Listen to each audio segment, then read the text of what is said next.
Good evening सभी विद्यार्थियों का अभिनव साइंस स्कूल की ऑनलाइन क्लासेज में स्वागत है। बेटा आपने बात कर रहे थे कार्बोक्सिलिक अम्ल की। कार्बोक्सिलिक अम्ल में अपनों ने कार्बोक्सिलिक अम्ल की जो बेसिक बातें हैं वो पढ़ ली थी, इसका क्लासिफिकेशन पढ़ लिया था, नोमेनक्लेचर पढ़ लिया था। आज हम पढ़ेंगे कार्बोक्सिलिक एसिड को बनाने की विधियां कौन कौन सी है, यानी वो कौन कौन से मेथड्स हैं जिनसे कार्बोक्सिलिक एसिड को बनाया जाता है। बेटा तो देखो बेटा, आज हम शुरू करते हैं कार्बोक्सिलिक एसिड बनाने की विधियां। इसमें एक नंबर विधि लेते हैं जो तुम्हारी पढ़ी हुई है। देखो सबसे पहले सबसे सरल विधि ले रहा हूं, जो तुम्हारी पढ़ी हुई है उन्हीं विधियों से बात कर रहे हैं। एक नंबर विधि एल्कोहलों से।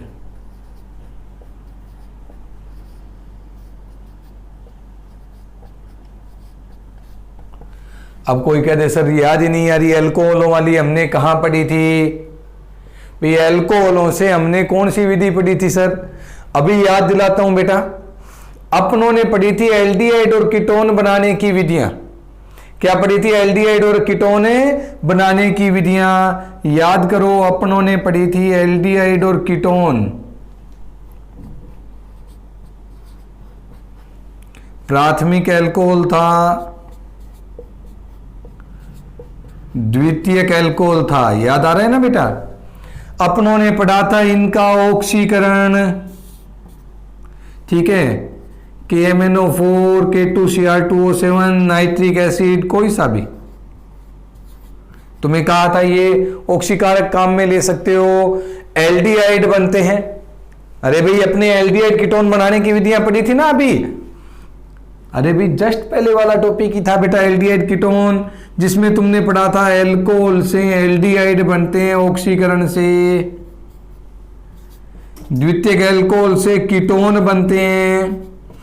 वैसे तुम्हें थोड़ा सा और याद दिला देता हूं बेटा, थोड़ा सा और याद दिलाता हूं। अपनों ने ये भी पढ़ा था बेटा कि विहाइड्रोजनीकरण कराएं तो भी ये बनते हैं, याद आ रहा है ना? हाँ, अब थोड़ा दिमाग चलना शुरू होता है। देखो दो विधियां पढ़ी थी, विहाइड्रोजनीकरण वो भी तुम्हारे ऑक्सीकरण का ही रूप था।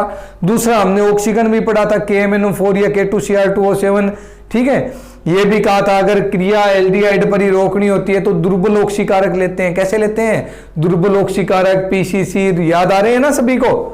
और मैंने ये भी कहा था कि अगर प्रबल ऑक्सीकारक हैं तो वो इनका आगे और ऑक्सीकरण कर देंगे, यानी KMnO4 हैं, ये एक प्रबल ऑक्सीकारक है बेटा, और प्रबल ऑक्सीकारक है इसलिए ये इसका और ऑक्सीकरण कर देगा। और अपने क्या बनाएंगे? कार्बोक्सिलिक अम्ल बनाएंगे। कीटोन से भी तुमने बताया था कार्बोक्सिलिक एसिड बनते हैं बेटा। अभिक्रिया सभी बच्चों को याद है भाई? ये अभिक्रिया सभी बच्चों को याद है। अगर किसी बच्चे के डाउट हो तो अपने पहले एल्डिहाइड कीटोन वाला जो टॉपिक है उसमें ये अभिक्रिया आई हुई है बेटा, वहां देख सकते हो। अगर कोई थोड़ा बहुत भी किसी बच्चे के डाउट है तो आराम से देख लें। यानी एल्कोहलों का ऑक्सीकरण कराने पर एल्डिहाइड या कीटोन बनते हैं। प्राथमिक एल्कोहल से एल्डिहाइड, द्वितीयक से कीटोन बनते हैं। और इनका जब आगे और ऑक्सीकरण होता है तो एल्डिहाइड से उतने ही कार्बन का कार्बोक्सिलिक अम्ल, कीटोन से कम कार्बन का कार्बोक्सिलिक अम्ल बनता है। हमें पता है क्रिया यहीं रोकनी थी तो दुर्बल ऑक्सीकारक लेने थे। डिवाइड हो रही है ना बेटा अभिक्रिया? तो यानी अभिक्रिया आपस में जुड़ी हुई बहुत है। तो यानी ये तुम्हारी एक नंबर अभिक्रिया एल्कोहलों से। अगर तुम्हें कोई कह दे एल्डिहाइड व कीटोन से,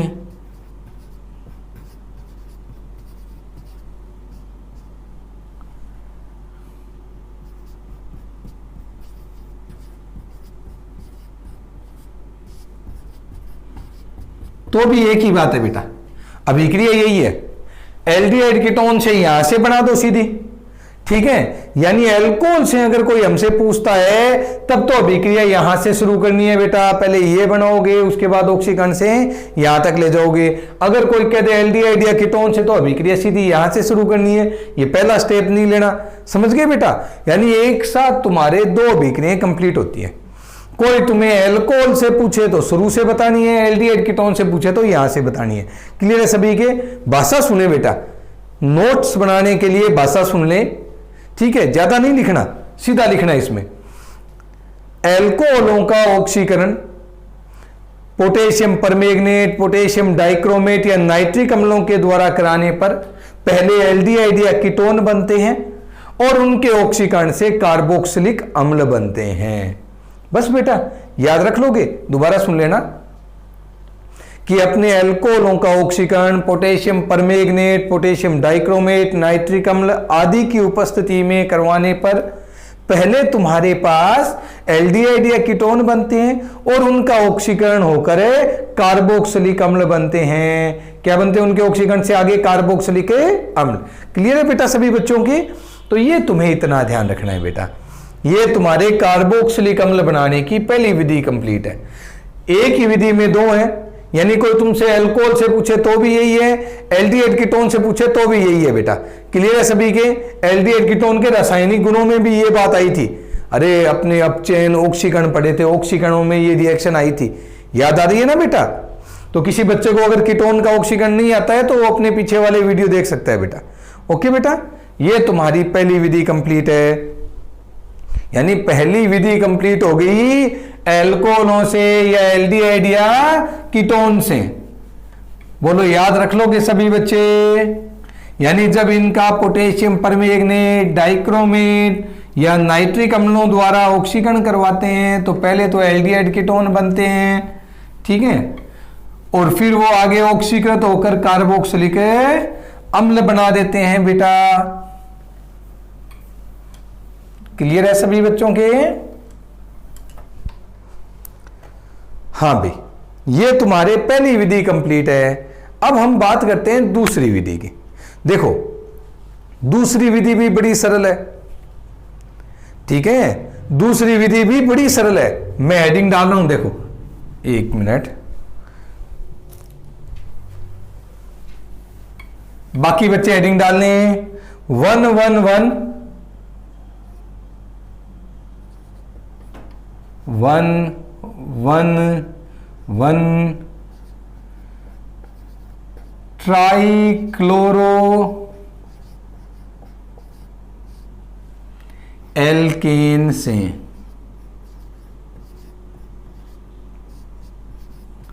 हाँ बेटा सुन ले, 111 ट्राइक्लोरो एल्केन से 2 नंबर विधि। 11 ट्राइक्लोरोमेथेन, देखो तुम्हारे सामने लिख रहा हूं, 11 ट्राइक्लोरोमेथेन। याद आ रहा है बेटा? ऐसे नहीं आ रहा तो ऐसे लिख देता हूं, CHCl3। अब थोड़ा दिमाग चल रहा है बेटा? हाँ, क्लोरोफॉर्म, ध्यान आ रहा है ना बेटा सभी को? ये क्लोरोफॉर्म है। तो यानी जब इसकी क्रिया, किसकी? क्लोरोफॉर्म की, या 11 ट्राइक्लोरोएथेन, प्रोपेन, कोई सा भी ले सकते हो, कोई फर्क नहीं है, आपने मेथेन लिए, क्रिया करवानी है जलीय क्षारों के साथ।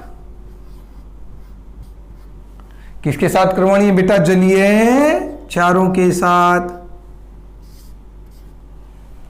आराम से समझ लें, 111 ट्राइक्लोरोएल्केन है, वो जब जलीय क्षारों से क्रिया करता है। तो देखो बेटा, जलीय क्षार जब भी आए, हालांकि 11th में आ चुके थे ये, फिर भी वापस रिपीट करवा रहा हूं तुम्हें, ये बात 11th में आ चुकी थी कि जलीय क्षार आएंगे तो वो तुम्हारे प्रतिस्थापन अभिक्रिया करवाएंगे बेटा। कौन सी अभिक्रिया करवाएंगे? प्रतिस्थापन अभिक्रिया, ठीक है। और जब एल्कोहली वाले क्षार आएंगे तो वो विलोपन अभिक्रिया करवाएंगे। कारण भी तुम्हें बताया था, ध्यान आ रहा है ना सभी को? एक बार वापस ध्यान रखना। तो यानी जब अपने पास जलीय क्षार आएंगे तो ये कौन सी अभिक्रिया करवाएंगे बेटा? प्रतिस्थापन अभिक्रिया। कौन सी कराएंगे? प्रतिस्थापन। अब जितने Cl है, क्या है? जितने Cl उतने KOH ले लो बेटा। रिएक्शन के लिए जितने Cl हैं उतने ही KOH ले लो बेटा। ये लो। अब जब अभिक्रिया होगी, आराम से समझो, क्या अलग हो गया बेटा जी? 3 तो KCl, क्या अलग हो गए भाई? 3 KCl। क्या जुड़ जाएंगे रे भाई? देखो H जुड़ा है, C जुड़ा है, ये तो जुड़े हैं दोनों आपस में। क्या जुड़ेंगे अब इससे? OH। क्या जुड़ेंगे बेटा? OH।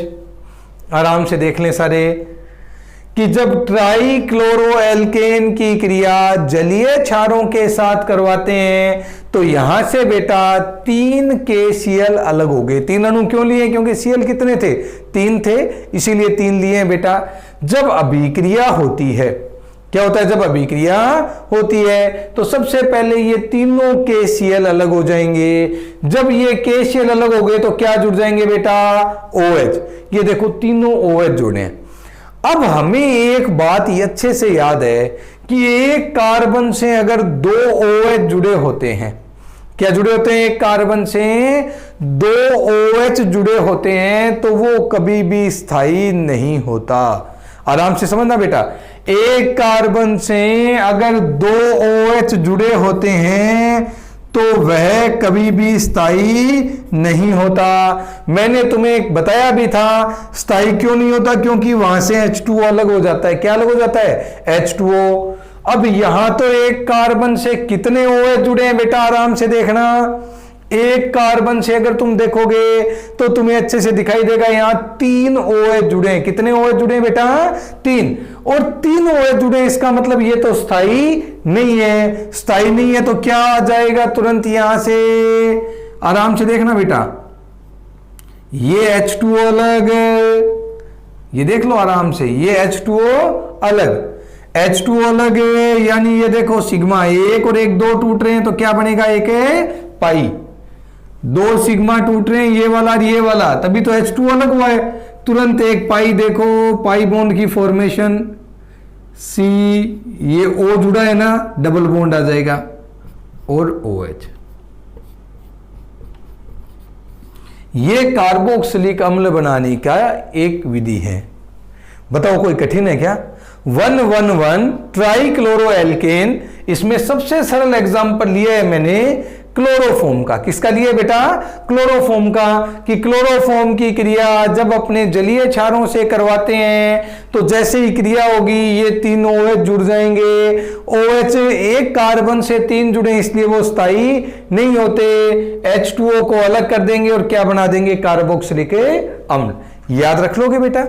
एक बार वापस नोट्स सुने, नोट्स जो लिखने हैं वो सुन लें लाइन आराम से कि ट्राइक्लोरो में ये लिखोगे 1,1,1 ट्राइक्लोरोएल्केनों की क्रिया जलीय क्षारों से कराने पर KCl या कोई भी लवण अलग हो जाते हैं और उसके बाद OH जुड़ जाते हैं। क्या जुड़ जाते हैं? OH। अब एक कार्बन से 3 OH जुड़े हैं तो वो स्थायी नहीं है, इसलिए वहां से H2O अलग होते हैं और कार्बोक्सिलिक अम्ल बनते हैं। ठीक है, शॉर्ट में चाहो तो सीधा लिख सकते हो नोट्स में एक ही लाइन कि ट्राइक्लोरोएल्केनों की क्रिया जलीय क्षारों से कराने पर कार्बोक्सिलिक अम्ल बनते हैं। क्या बनते हैं? कार्बोक्सिलिक अम्ल। बस इतनी लाइन और ये समीकरण था, बाकी बात समीकरण से समझ जाएंगे। हाँ, नंबर समीकरण के होते हैं बेटा, ध्यान रखना। करवा दोगे सभी बच्चे? चलो बड़ी अच्छी बात है।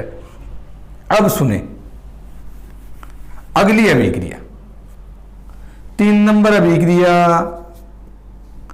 3 नंबर अभिक्रिया है। हाँ, एक चीज और देखें बेटा, कई बार बच्चे कह देते हैं सर ये क्लोरोफॉर्म से ही बनता है क्या? अरे भाई इसकी H की जगह अगर मैं ले लूं CH3, क्या ले लूं? CH3, ये लो बदल गया, 1,1,1 ट्राइक्लोरोएथेन हो गया।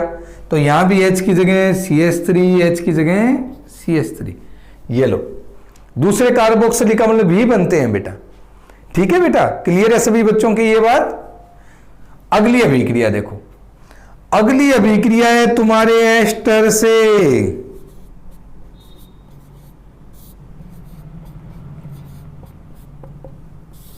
किससे बेटा? एस्टर से। यह अभिक्रिया बड़ी आसान है भाई, बहुत ही आसान, एक बार पढ़ते ही याद हो जाती है। देखो, आपने कोई एस्टर ले लिया,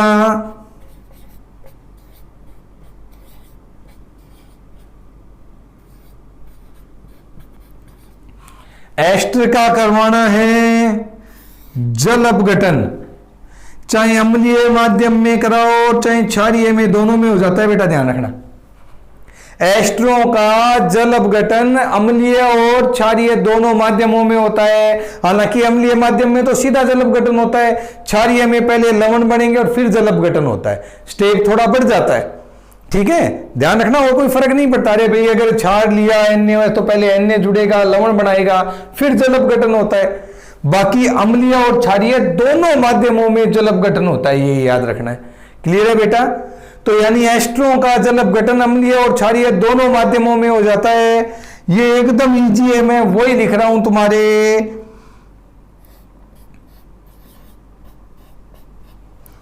एस्टर का जल अपघटन करवाना है, ठीक है। जब अपने जल अपघटन कराएं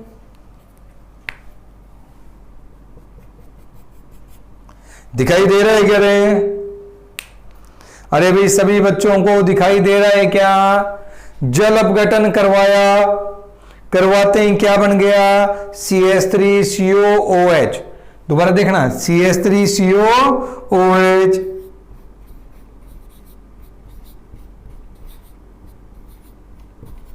ये देखो CH3COOH, साथ में C2H5OH। आराम से देख लें, यानी एस्टरों का जल अपघटन करवाने पर कौन से माध्यम में, चाहे अम्लीय माध्यम हो चाहे क्षारीय माध्यम हो, दोनों में से कोई भी माध्यम हो सकता है, दोनों माध्यमों में जल अपघटन होता है। इजी अम्लीय में रहता है बेटा, ध्यान रखना। तो यानी एस्टर का जल अपघटन अम्लीय या क्षारीय माध्यम में कराने पर कार्बोक्सिलिक अम्ल बनते हैं। क्या बनते हैं बेटा? कार्बोक्सिलिक अम्ल। भाषा सुन लें, एक ही लाइन लिखनी है, एक ही लाइन लिखनी है बेटा सभी को इसमें, कि एस्टरों का जल अपघटन अम्लीय या क्षारीय माध्यम में कराने पर अपने पास कार्बोक्सिलिक अम्ल बनते हैं। यानी कराने पर क्या बनते हैं? कार्बोक्सिलिक अम्ल। एक बात और सुने बेटा, अगर ये लाइन तुम खींचो, देखो अगर नहीं खींचते हो तो कोई बात ही नहीं है, ठीक है, खींचो तो याद रखना है। देखो यहां पर एक बात याद रखनी है बेटा, सुन लेना, इंपॉर्टेंट लाइन जो याद रखनी है वो सुने। अगर ये लाइन डिवाइड कर रहे हो तो ध्यान रखना ये H हमेशा इसके साथ जुड़ेगा। अब कोई कहते सर क्या फर्क पड़ता है? अरे भाई अपने ऐसे कर देते, ये लो जल अपघटन, इसके साथ OH जोड़ देते तो भी यही बनता, यहां H जुड़ जाता। क्यों जोड़ सकते हैं ना, जैसे देखो इधर, आराम से देखना तुम्हारे सामने।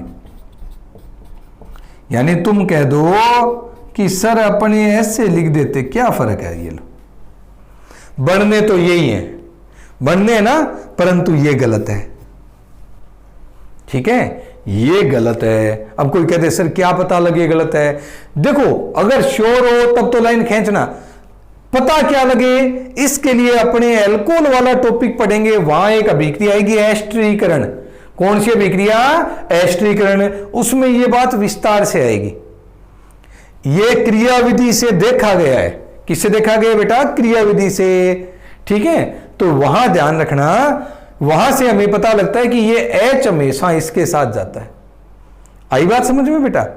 तो यह तुम्हें ध्यान रखनी है बात बेटा, या तो यह लाइन खींचना मत भाई, नोट्स में भी खींचो तो ध्यान रखना, कहीं लापरवाही से ऐसे मत खींच देना। देखो क्योंकि बच्चे, मैंने देखा है कि कितनी बार बच्चों को बता दो फिर भी वो ये गड़बड़ करके आ जाते हैं कि एक ही तो बात है, क्या फर्क है? फर्क है बेटा जी, तभी तो बता रहा हूं, औरों में तो नहीं कहा ना तुम्हें, यहां कह रहा हूं फर्क है। इसीलिए तुम्हें ध्यान रखना है कि H इसके साथ जुड़ेगा और इसके साथ OH जुड़ेगा। याद रख लोगे, ये इसकी क्रियाविधि देखी हुई है। ओके बेटा, सभी को याद रह जाएगा। तो आराम से सुन लें, एस्टर का जल अपघटन अम्लीय या क्षारीय माध्यम में कराने पर अपने पास क्या बन जाते हैं? कार्बोक्सिलिक अम्ल बनते हैं, साथ में अल्कोहल भी बनता है। क्या बनता है? अल्कोहल। ये विधि जब तुम अल्कोहल पढ़ोगे तो अल्कोहल बनाने में भी काम आएगी बेटा। क्या बनाने में काम आएगी बेटा? अल्कोहल बनाने में। क्लियर है सभी बच्चों के? यानी दोनों विधियां देख लेना बेटा, 111 ट्राइक्लोरोएल्केन का क्षारों से क्रिया करवाई तो भी कार्बोक्सिलिक अम्ल बनते हैं, और एस्टर का जब अपने क्या करवाया जल अपघटन तो भी अपने पास कार्बोक्सिलिक अम्ल बनते हैं। ठीक है बेटा, ये तुम्हारे 3 विधियां कंप्लीट है बेटा। अब हम पढ़ेंगे चौथी विधि, वो इनसे सरल है। एक बार वापस रिपीट कर रहा हूं ये दोनों विधि कि 111 ट्राइक्लोरोएल्केन जैसे क्लोरोफॉर्म की क्रिया जब अपने जलीय क्षारों से करवाते हैं, ठीक है, जलीय क्षारों से क्रिया करवाते हैं तो कार्बोक्सिलिक अम्ल बनते हैं, तथा जब एस्टर का जल अपघटन अम्लीय या क्षारीय माध्यम में करवाते हैं तो भी अपने पास क्या बनते हैं बेटा, कार्बोक्सिलिक अम्ल बनते हैं। एक बात और बेटा, कई बार बच्चों के एक छोटा सा डाउट और रह जाता है। देखो जल अपघटन में कोई कहते हैं सर इससे कोई फर्क पड़ता है क्या? एक मिनट, एक रिएक्शन और बता रहा हूं एस्टरीकरण की। ये लो, कोई कहे इस एस्टर का जल अपघटन करवा दो, माध्यम चाहे अम्लीय लो चाहे क्षारीय लो, जल अपघटन कराओगे तो अभी तुम्हें बताया था कि जैसे जल अपघटन O के साथ H और तुम्हारे पास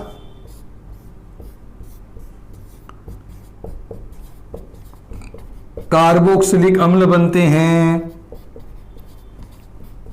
क्या बनते हैं? कार्बोक्सिलिक अम्ल। देखो एरोमेटिक कार्बोक्सिलिक अम्ल दिखाई दे रहा है ना बेटा सभी को, एरोमेटिक कार्बोक्सिलिक अम्ल भी।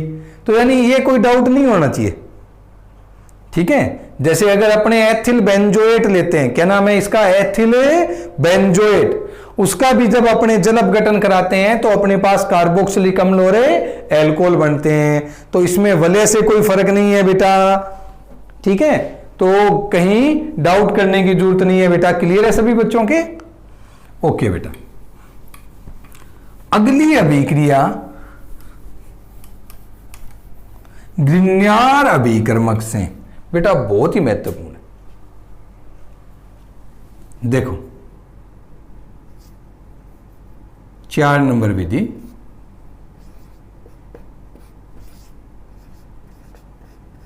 ग्रिग्नार्ड अभिकर्मक से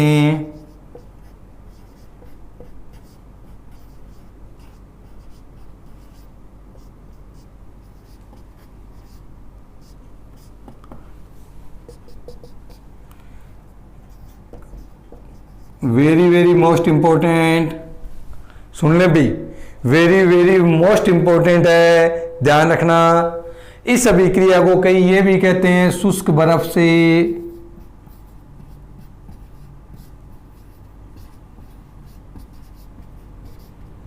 बात एक ही है, यानी एडिंग में ग्रिग्नार्ड अभिकर्मक से हो चाहे शुष्क बर्फ से हो, बात एक ही आनी है बेटा।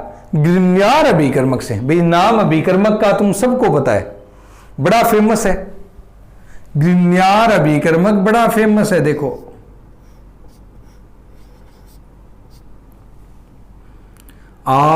RMgX, एल्किल मैग्नीशियम हैलाइड, याद आ रहा है ना सभी को? एल्किल मैग्नीशियम हैलाइड क्रिया करवाते हैं अपने शुष्क बर्फ के साथ। किसके साथ? शुष्क बर्फ। शुष्क बर्फ होता है बेटा CO2। ध्यान से सुन ले, शुष्क बर्फ क्या होता है? CO2 होता है। एक बार वापस सुने, ग्रिग्नार्ड अभिकर्मक की क्रिया शुष्क बर्फ, शुष्क बर्फ कहते हैं बेटा CO2 को, ठीक है, कार्बन डाइऑक्साइड को। ठीक है, तो ये शुष्क बर्फ है, जब क्रिया करवाते हैं तो अपने पास कार्बोक्सिलिक अम्लों के लवण बनते हैं। क्या बनते हैं बेटा? कार्बोक्सिलिक अम्लों के लवण बनते हैं, जिनका अम्लीय माध्यम में जल अपघटन करा दो। सुन लेना भाई, जिनका अम्लीय माध्यम में जल अपघटन करा दो तो कार्बोक्सिलिक अम्ल बनते हैं। पहले सबसे पहले अभिक्रिया समझ लें। हाँ, आराम से सबसे पहले अभिक्रिया समझे। गिरण्यार अभिकर्मक या शुष्क बर्फ से, बहुत ही महत्वपूर्ण बेटा। गिरण्यार अभिकर्मक की क्रिया कार्बन डाइऑक्साइड से कराने पर कार्बोक्सिलिक अम्लों के लवण बनते हैं, जिनका जल अपघटन कराने पर कार्बोक्सिलिक अम्ल बनते हैं। क्लियर है बेटा सभी बच्चों की ये बात? सभी बच्चों की ये बात क्लियर है? अभिक्रिया कैसे भी वो समझाता हूं। देखो बेटा, CO2 था ना, सभी को दिखाई दे रहा था, याद देखो CO2 था। जब अभिक्रिया होती है, आराम से बता रहा हूं, देखो यहां से बंध टूटेगा, क्या होगा, यहां से बंध टूटेगा, कितने सिग्मा, 2 सिग्मा। अब तुम्हें याद होना चाहिए धनावेश ऋणावेश बताए थे मैंने तुम्हें कि यहां धनावेश यहां ऋणावेश। कारण था विद्युत ऋणता। इलेक्ट्रॉन एफिशिएंसी के बेस पर अपने ये बात करते हैं बेटा। तो यहां देखो, यहां भी वही बात है, कार्बन पर ऋणावेश, Mg पर है धनावेश। अब जब जुड़ने की बारी आती है, जब जुड़ने की बारी आती है, देखो धनावेश के पास कौन जाएगा रे, ऋणावेश। कौन जाएगा धनावेश के पास, ऋणावेश। देखो उछल के आता है ना, इसीलिए यहां आके जुड़ता है CH3। ये देखो जुड़ रहा, इस ऋणावेश के पास कौन आएगा, ये धनावेश, ये वाला समूह। तो क्या जुड़ा, MgCl। याद आ रहा है बेटा? देखो यही बनाया है कि नहीं बनाया, कार्बोक्सिलिक अम्लों का लवण। कोई कठिन था क्या बेटा? आराम से एक बार वापस समझ ले, एक बार वापस समझ ले। गिरण्यार अभिकर्मक की क्रिया कार्बन डाइऑक्साइड से कराने पर कार्बोक्सिलिक अम्लों के लवण बनते हैं, जिनका जल अपघटन, अम्लीय माध्यम में जल अपघटन है। जल अपघटन जैसे ही कराएंगे, देखो क्या बन रहा है, कार्बोक्सिलिक अम्ल, इसके साथ H है, साथ में MgClOH। बनाया है कि नहीं बनाया? ठीक है बेटा। तो ये कार्बोक्सिलिक अम्ल बनते हैं। क्या बनते हैं? कार्बोक्सिलिक अम्ल। बना दोगे? भाषा सुने सभी विद्यार्थी, एक ही लाइन लिखनी है कि अपने गिरण्यार अभिकर्मक की क्रिया शुष्क बर्फ से करवाने पर, किससे करवाने पर बेटा? शुष्क बर्फ से करवाने पर या कार्बन डाइऑक्साइड से कराने पर कार्बोक्सिलिक अम्लों के लवण बनते हैं, जिनका अम्लीय माध्यम में जल अपघटन कराने पर, क्या करवाने पर, अम्लीय माध्यम में जल अपघटन कराने पर कार्बोक्सिलिक अम्ल बनते हैं। अब एक बात सुने बेटा, ठीक है, भाषा एक बार वापस। गिरण्यार अभिकर्मक की क्रिया कार्बन डाइऑक्साइड से कराने पर कार्बोक्सिलिक अम्लों के लवण बनते हैं, जिनका अम्लीय माध्यम में जल अपघटन कराने पर कार्बोक्सिलिक अम्ल बनते हैं। क्लियर है सभी बच्चों के? अब सुने अगली बात। कई बार कई बच्चों के कई चीजें बड़ी परेशान करती हैं कि सर ये परीक्षा में कैसे पूछता है। परीक्षा में वो तुमसे सीधी रिएक्शन भी पूछ सकता है, ये भी हेडिंग डाल सकता है कि कार्बन डाइऑक्साइड से कार्बोक्सिलिक अम्ल बनाओ, ये भी पूछ सकता है गिरण्यार अभिकर्मक से कार्बोक्सिलिक अम्ल बनाओ। ठीक है, तो पूछने के कई तरीके होते हैं, उस पर अभी टेंशन मत लो। अपने जब सारा लेसन हो जाएगा ना, फिर अपने क्वेश्चन करेंगे ना बार बार प्रैक्टिस से, तब सीख जाओगे कैसे कैसे प्रश्न आ सकते हैं। ठीक है बेटा?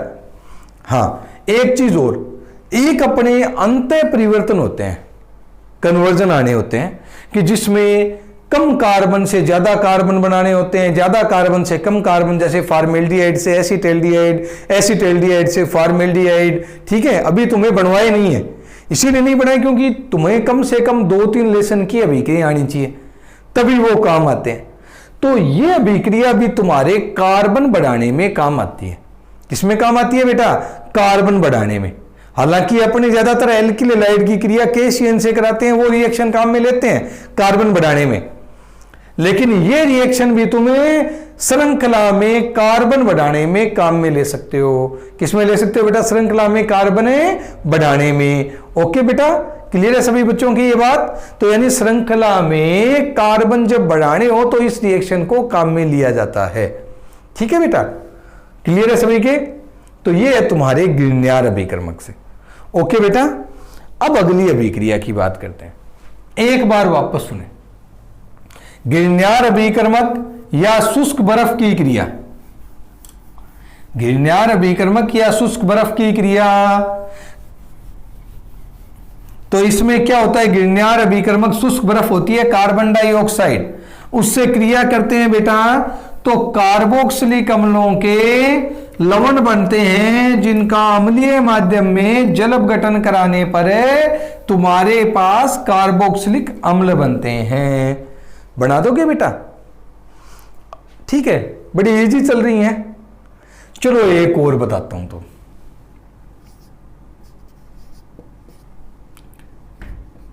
एल्किल बेंजीन से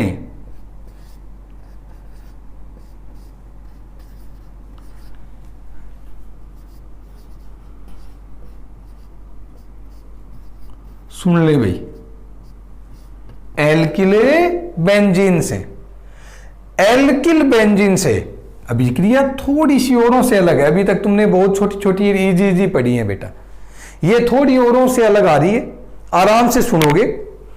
एल्किल बेंजीन से, एल्किल बेंजीन का मतलब समझते हो क्या?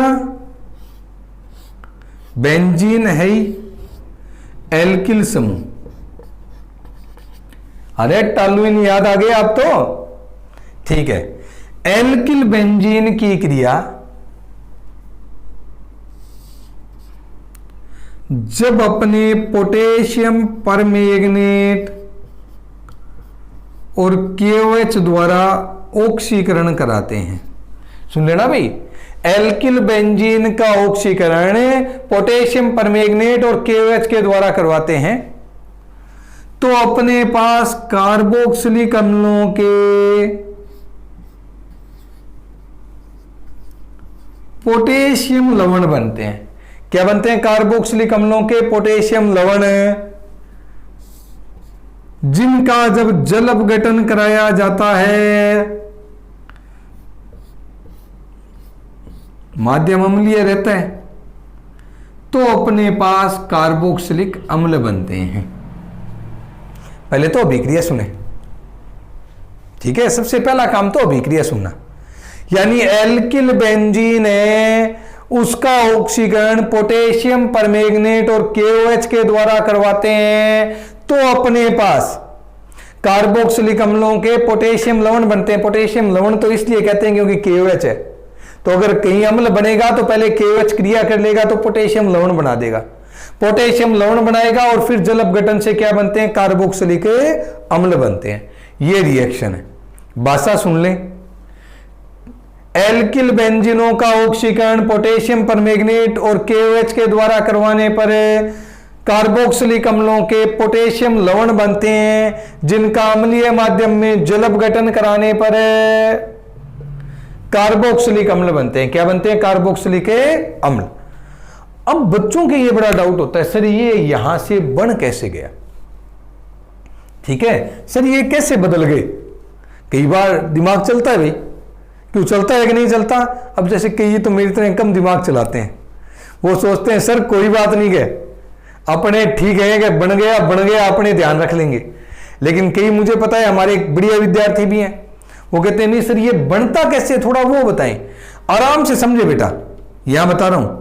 ये जो CH3 है, जब इसका ऑक्सीकरण होता है, क्या होता है? इसका ऑक्सीकरण समूह CH3, इसी को ले रहा हूं मैं, तो पहले ये एल्कोहल में बदलता है। ऑक्सीकरण का मतलब ऑक्सीजन का जुड़ना होता है, तो यानी CH3 से पहले ये एल्कोहल में बदलता है, फिर इसका ऑक्सीकरण चलता है, प्रबल ऑक्सीकारक है, फिर ऑक्सीकरण होगा तो एल्कोहल से तुम्हारे ये एल्डिहाइड में बदलता है।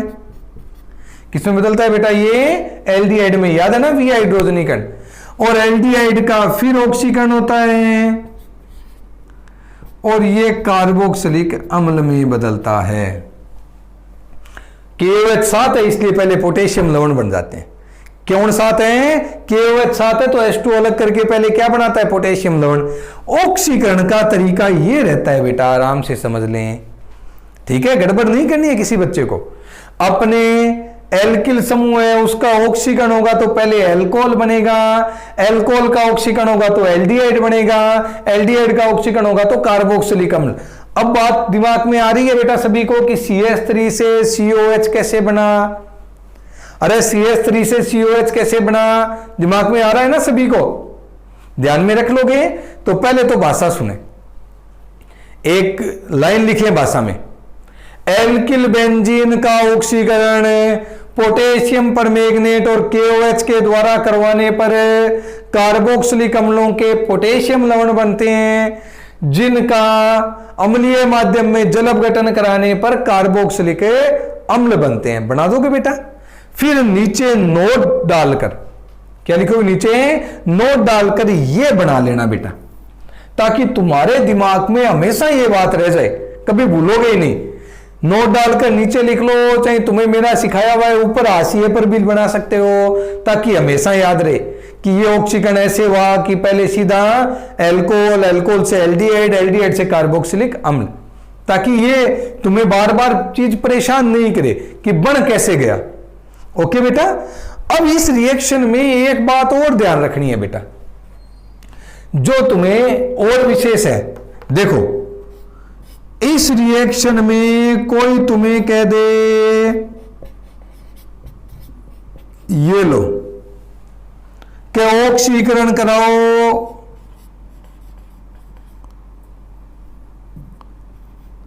KMnO4 और KOH के द्वारा,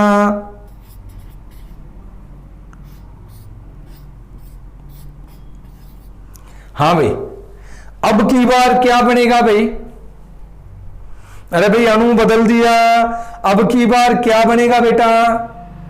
तो सभी विद्यार्थी अच्छे से सुने, इस रिएक्शन में चाहे श्रृंखला कितनी ही बड़ी हो, क्या हो, श्रृंखला कितनी ही बड़ी हो, ऑक्सीकरण होगा तो यही बनेगा।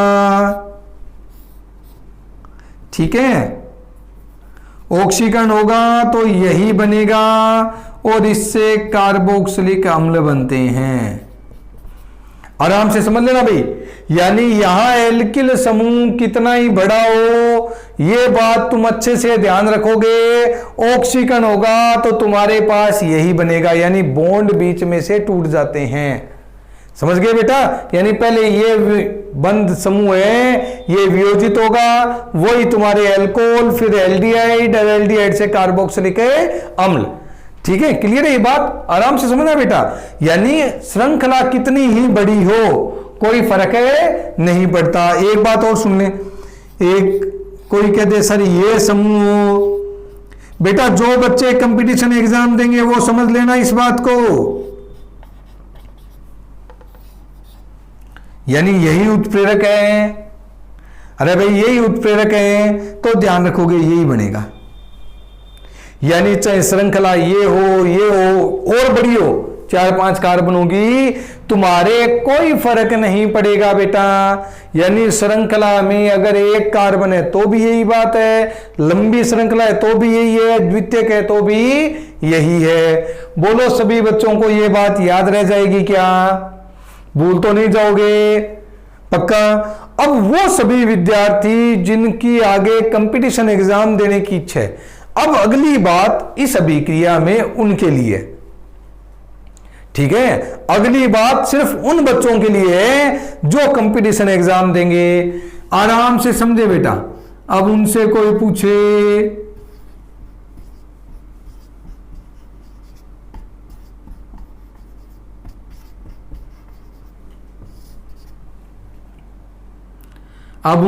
पूछे अब बताओ कितने कार्बन वाला बनेगा, आराम से समझना भाई। यानी अब अपने पास ऑक्सीकरण से क्या बनेगा, देखो अपनों ने सारे लिए हैं, ये भी लिया है, ये भी लिया है, ठीक है, सीधा एल्किल समूह भी, एक कार्बन वाला भी, 2 का भी, 3 का भी, ठीक है, द्वितीयक भी, ये तृतीयक भी। अब अधिकांश बच्चे कहते हैं सर सभी में ये बन रहा है तो यहां भी ये बनेगा। सुन लेना बेटा, यहां क्रिया नहीं होती, यहां पर क्रिया नहीं होती। कारण सुने, बेंजिलिक हाइड्रोजन नहीं है। अरे बेंजिलिक हाइड्रोजन याद है ना, benzyl, benzal, benzo, benzyl, benzal, benzo, ये जो बेंजिल समूह बनते हैं CH2, इसमें वो बेंजिल हाइड्रोजन नहीं है, इसलिए ऑक्सीकरण नहीं होता। क्या नहीं होता, इसका ऑक्सीकरण नहीं होता। तो ध्यान रखना, या इसका ऑक्सीकरण नहीं है इसके द्वारा। तो याद रख लोगे, जो कंपटीशन एग्जाम देंगे वो बच्चे सुन लेना, क्योंकि एग्जाम में ऐसा पूछते हैं, बच्चों के दिमाग में बैठा होता है कि एल्किल बेंजीन है, KMnO4 KOH है, यानी कार्बोक्सिलिक अम्ल यही बनेगा। अरे इसमें नहीं बनेगा बेटा, ठीक है, ये अच्छे से दिमाग में बिठा लेना, इसमें ये नहीं बनेगा, इसके अलावा कोई सा ही हो। अरे श्रृंखला में चाहे 6 कार्बन हो लंबे सीधे तो भी यही बनेगा, तृतीय को तो नहीं बनेगा, क्योंकि इसमें बेंजीलिक हाइड्रोजन है नहीं है। बोलो बेटा, ये सभी के क्लियर है बात, भूल तो नहीं जाओगे, याद रख लोगे सभी बच्चे। अब अगली बात और सुने, अरे अभी कंप्लीट नहीं है, इस अभिक्रिया में और बात सुननी है, ठीक है। अभी इसमें हमें एक बात और सुननी है।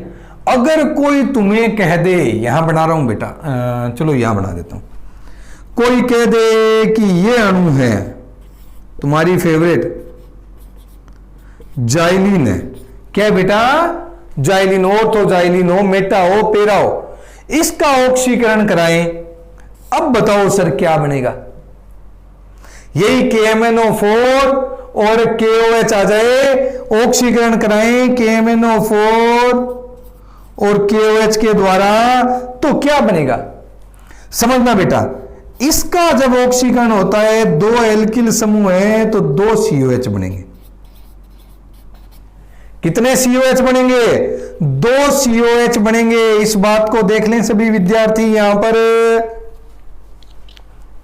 अगर सीधे ऐसे एल्किल समूह 2 हैं, हाँ ऐसे 2 कार्बन है, तब नहीं बनेंगे 2, तब तो एक ही बनेगा।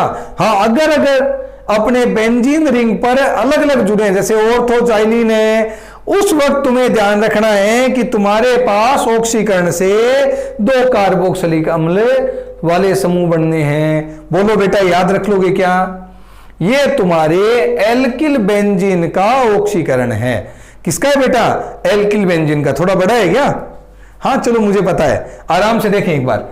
एल्किल बेंजीन के ऑक्सीकरण से पहले तुम्हें बता दिया था, कार्बोक्सिलिक अम्लों के पोटेशियम लवण है, उनका जब अपने जल अपघटन तो कार्बोक्सिलिक अम्ल है। तुम्हें यह बता दिया ऑक्सीकरण का तरीका ये रहता है, ये बता दिया श्रृंखला कितनी भी बड़ी हो, ऑक्सीकरण चाहे इसका हो चाहे इसका हो, हमेशा यही बनेगा। तृतीय को तो ऑक्सीकरण नहीं होगा। अगर अपने पास 2 एल्किल समूह है तो ऑक्सीकरण होगा तो तुम्हारे पास दोनों एल्किल समूह का, दोनों कौन से, अगर अलग अलग एल्किल समूह तो दोनों का ऑक्सीकरण होगा। क्लियर है बेटा। आज तुम्हें इतना याद करना है बेटा, आज तुम्हें यहां एल्किल बेंजीन तक याद करने हैं, समझ गए बेटा। बाकी जो विधियां बच गई उन्हें हम कल करेंगे, ज्यादा नहीं 2-3 ही बची हैं, वो अपने कल करेंगे, याद रख लोगे। आज के लिए इतना बहुत है। ओके बेटा।